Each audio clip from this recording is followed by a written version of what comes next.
Vite fait, bien fait. Donc, il n'y a pas ça comme une berceuse, mais bon, il a trouvé le sommeil.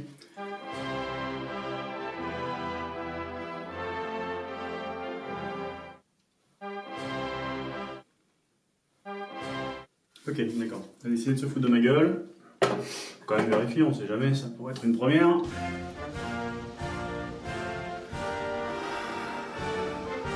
j'ai atteint mon quota pour les clichés pour ce soir. Donc au point où on en est. À la vôtre.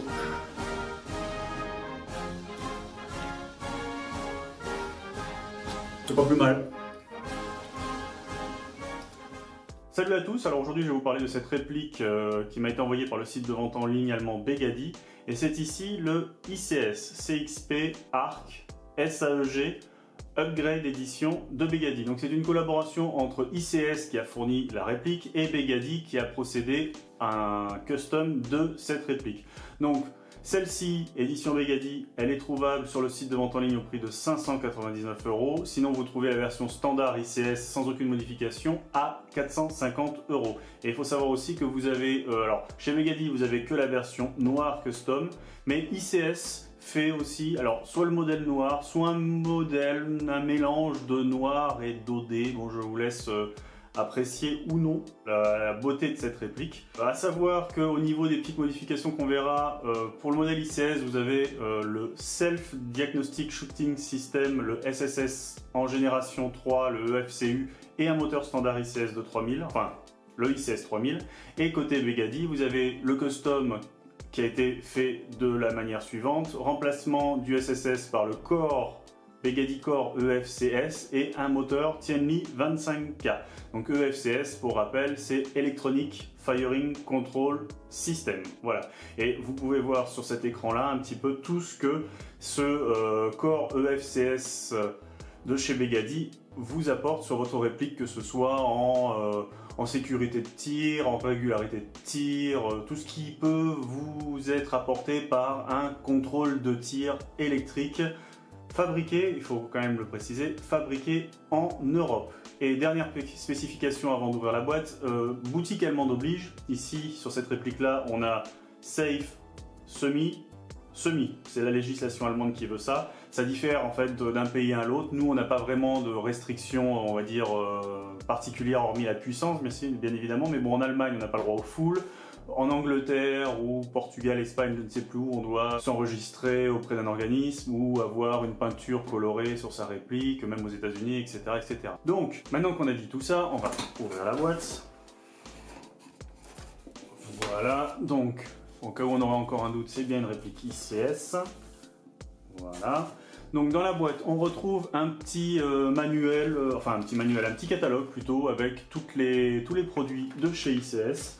On retrouve une petite carte avec un QR code qui en fait vous permet, une fois que vous utilisez ce QR code, de télécharger le manuel, voilà, puisqu'il n'est pas fourni. On va dire d'un côté c'est une économie de papier. Après le manuel, vous le téléchargez rapidement, ça tient on va dire en un PDF de 2 pages qui reprend, qui vous donne les éclatés de cette réplique, comment l'utiliser, l'entretien, bon bref. Elle est assez courte mais assez complète et elle est en anglais, ce qui n'est pas plus mal. On retrouve comme d'habitude une petite feuille avec tout ce qui a été fait par Begady avant l'envoi de la réplique, notamment des tests, et comme vous pouvez le voir au niveau des chiffres, ça tape fort, c'est pas trop mal, voilà. Et donc, on a ici le chargeur, un chargeur qu'on reverra plus tard, qui est à considérer comme un low cap. On a cette réplique avec le petit bouchon de sécurité, réplique pareil, on verra tout à l'heure.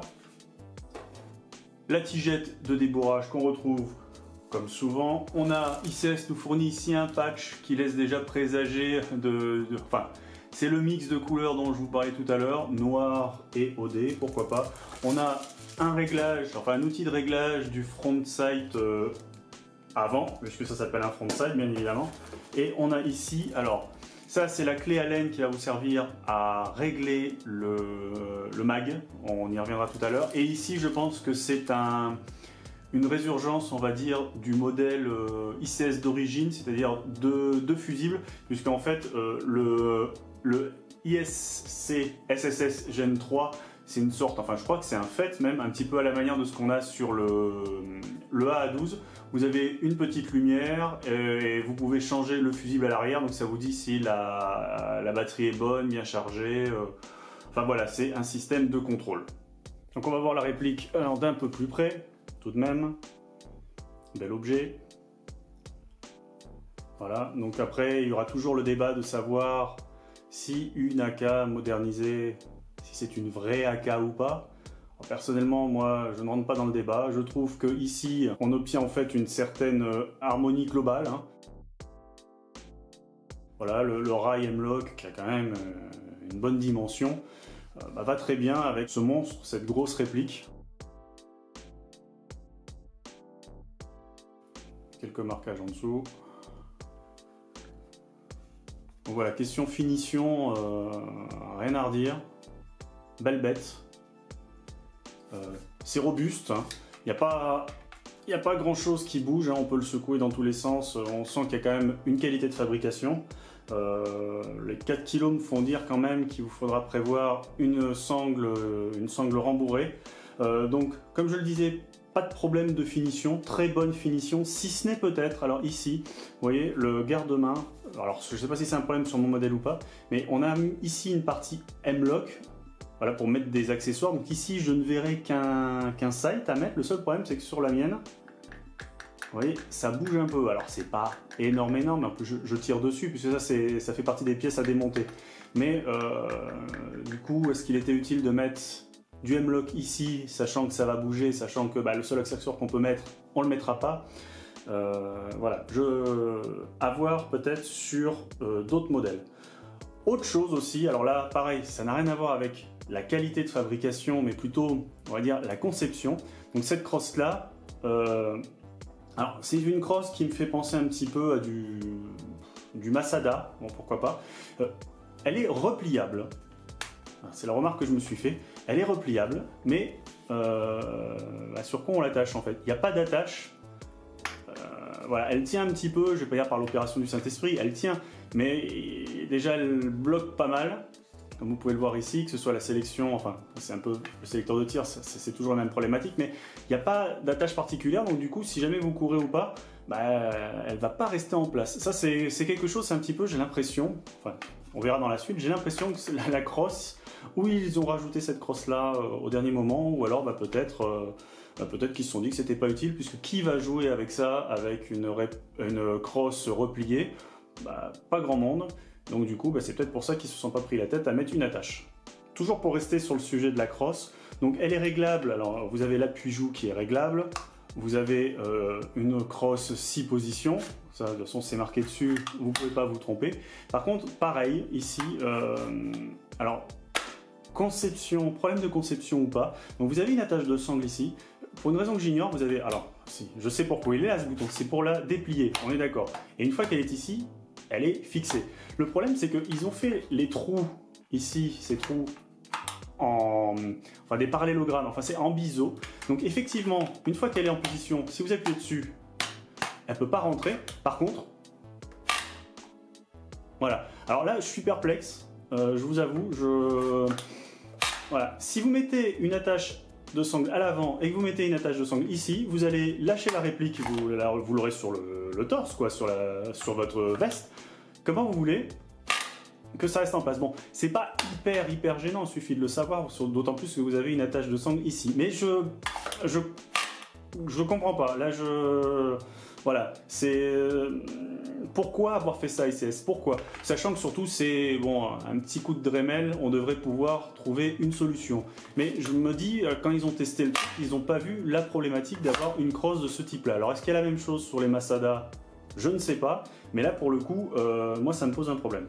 Donc cette réplique, elle mesure 810 mm de long, mais avec sa crosse réglable, vous pouvez atteindre une dimension de 880 mm. On a sur le dessus du capot un rail Picatinny 20 mm standard. On a, comme ce petit logo l'indique là, à l'avant un garde-main complet haut et bas de type M-LOK, avec cependant une partie quand même à l'avant rail Picatinny, très pratique si comme moi en fait vous n'avez pas forcément une pléthore d'accessoires de type M-LOK. Donc pour rappel, les accessoires de type M-LOK, ce sont des accessoires de ce type là, ça peut toujours aider si jamais vous ne savez pas ce que cela signifie. Donc à l'avant on a un flash hider 14 mm CCW counterclockwise, donc sens inverse des aiguilles d'une montre, que l'on peut démonter. Alors il y a une petite vis à laine en dessous et il y a un petit ergot qu'il faut, le pousser dessus en fait pour pouvoir commencer à dévisser le flash hider. Donc au final ça vous permet d'avoir la possibilité d'utiliser tous les silencieux et autres, alors il y en a beaucoup quand même, hein, silencieux et autres traceurs. Voilà, il n'y a pas besoin d'avoir un adaptateur particulier. Donc la réplique est équipée d'un inner barrel qui mesure 372 mm de long avec un diamètre de 6,04. Ici version Begady oblige, on a à l'arrière, donc dans la crosse, un connecteur DIN. Alors je vérifierai, je ne sais pas si ICS ce ne serait pas peut-être un connecteur Tamiya, à voir. Donc la bête pèse, alors c'est annoncé à 3,6 kg hors chargeur. Et alors en termes de test Chronie, celui qui a été effectué par Begady, elle est annoncée à 1,7 Joule à la 0,20, mais on va quand même se permettre de vérifier la chose.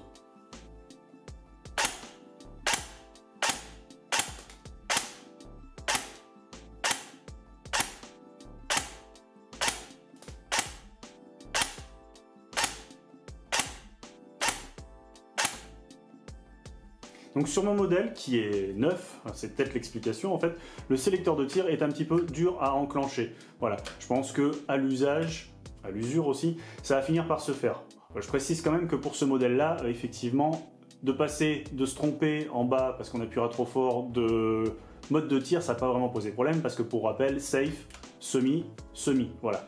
Petite feature quand même intéressante sur ce modèle, ça a été bien pensé en fait, vous avez un petit cran ici qui vous permet, hop, quand vous voulez faire le réglage du hop-up, de bloquer le charging handle, bloc hop-up que vous voyez ici. Et donc une fois que vous avez fini de faire votre réglage, vous pouvez, voilà. Alors je l'ai fait un petit peu brutalement, donc je trouve ça plutôt cool, l'idée est bonne, voire même très bonne, et du coup je sais pas pourquoi j'ai pensé à ça. Vous avez, enfin pour ceux qui connaissent, vous aviez le HK Slap. Maintenant, on pourrait dire qu'on a le AK Slap sur les modèles A4 chez ICS.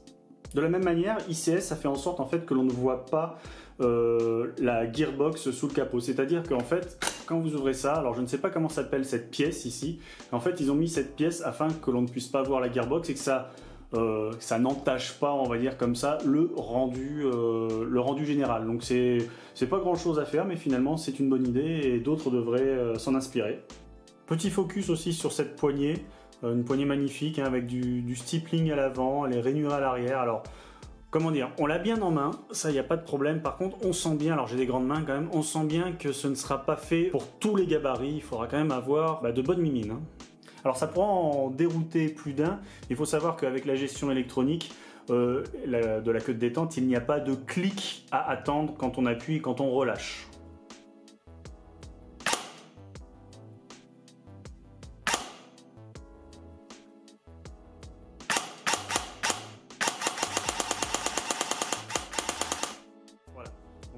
Quand on sait que c'est une réplique quand même qui tape à 1 Joule 7, on peut dire que la trigger réponse est quand même très bonne. Niveau hop-up, ici, pas de roue crantée pour procéder au réglage. C'est une barrette avec un petit ergot ici. On actionne, alors c'est cranté, ce qui peut rendre quand même le réglage un peu plus simple. On peut savoir, on voit plus facilement ici où est-ce qu'on en est. La batterie s'insère dans la crosse à l'arrière, donc pour cela on retire le butt pad qui est en matière caoutchouc, il est cranté et il est avec un petit logo. Donc la prise ici, on a affaire à une prise DIN. Donc ce qu'il faut savoir, c'est que d'origine, ICS, la réplique est largement 11.1 ready, LiPo 11.1 ready. Il faut savoir maintenant qu'avec cette version Begady Custom, donc avec le couple moteur Tianli 25K, bon, le ressort ainsi que le Begady Core EFCS qui a été installé, la réplique sort facilement du 1,7 Joule. Vous pouvez très facilement monter sans rien changer hormis le ressort jusqu'à 2 Joules. Ne pas dépasser 2 Joules, c'est nos limites chez nous en France. En revanche, En revanche, et ce qui serait de mon point de vue dommage, si jamais vous voulez downgrader la réplique par exemple à 1 joule, il est conseillé de passer à une batterie de 7,4 volts parce qu'avec un moteur comme ceci, ça risque de vous poser problème. Mais bon, comme je le disais, 1,7 joules, bloqué en semi, ce serait dommage de la downgrader parce que ça sent un peu le DMR. J'ai rien dit. En ce qui concerne les sights, nous avons donc l'outil qui est fourni, donc il permet de régler le sight avant, voilà, on peut tourner ainsi et régler. Pour ce qui est du sight arrière, il est en fait intégré dans le mécanisme d'ouverture du capot et il n'est pas réglable, ce qui rend au final l'utilisation de ces deux sights très compliquée. On préférera bien évidemment utiliser un red dot et autres points rouges, comme pour de nombreuses répliques. Pour en revenir sur le poids de la réplique, et c'est presque 4 kg, il faut savoir que cette réplique c'est un mélange de nylon de haute qualité, d'acier et de zinc. Alors une petite parenthèse sur le zinc, ayant eu un RPK Syma, j'imagine, j'espère et je suis quasiment sûr que le zinc ICS Made in Taiwan doit être bien plus résistant que le zinc que j'ai pu avoir sur mon RPK Syma où j'ai cassé moult pièces. Mais bon bref, au niveau des pièces en zinc, et je précise que la liste n'est pas exhaustive, donc on a le middle block, le charging handle, le sélecteur, le front sight, le gas block. Pour les parties en alu, on a le Picatinny rail qui se trouve sur le cover et la outer barrel. Enfin, pour le nylon de haute qualité, on a la crosse, le garde-main, la poignée, le mag. Donc passons rapidement au chargeur, le chargeur qui est fourni en nylon de haute qualité, comme pour tout le reste. Très bonne finition, voilà, il est texturé, rainuré, on n'a rien à redire, on l'a bien en main. Alors, si jamais vous vous posez la question de savoir ce que sont ces parties-là, on aurait pu penser que c'était des emplacements, enfin des sortes de vitres pour voir les billes, enfin voir le niveau des billes, comme certains autres mags qu'on commence à voir sur le marché. Bah, pas du tout, c'est juste là pour faire joli, voilà, je tenais à le dire. Sinon, vous avez la clé Allen qui est fournie ici, vous avez un petit trou, donc il vous suffit, comme je le disais tout à l'heure, c'est un low cap, il vous suffit en fait d'actionner un petit titoulet comme ça en fait pour passer entre 30 et 50 billes. Donc ça, bon, 50 billes, ça reste quand même du low cap raisonnable. Vous avez ici le follower, alors le follower un peu particulier, il vous permettra, c'est sa fonction principale, de tirer jusqu'à la dernière bille, mais celui-là, vous voyez, il est en plastique ou en caoutchouc ou en plastique très souple. Alors ma théorie, parce que c'est pas expliqué clairement, ma théorie ce serait qu'en fait pour avoir eu d'autres systèmes comme cela, si jamais vous oubliez de le rentrer et que vous le mettez dans votre poche ou vous laissez tomber ou que sais-je, voilà, vous risquez de casser ou de perdre cette partie-là. Je pense notamment au modèle Syma, mais ils sont quand même assez anciens. Alors que là, je pense que le fait que ce soit souple comme ça, bah, vous le mettez dans votre poche, bah, vous voyez, on sent, il n'y a pas de problème, il revient en place. Je pense que c'est la raison de sa conception, voilà. Et sinon, pour finir avec le chargeur, pour le démontage, rien de plus simple, vous avez ici cette petite vis, en fait, pas compliqué, même avec un doigt vous pouvez le faire, hop là, et vous voyez apparaître le ressort si jamais vous avez des choses à faire avec. Voilà, donc on a vu la réplique en détail, on va pouvoir maintenant passer à quelques tests de tir et à la conclusion. Voilà, donc 20 mètres de distance, une cible de 17 cm de diamètre, de la 0,28 parce qu'elle joue le 7, hein, on va pas se le mentir. Moi je pense que la question elle est vite répondue. Hop. Une température de 15-20 degrés, pas de vent, une lipo de 11,1, 1100 mAh 20C. Et ça sert à rien mais c'est pour le fun.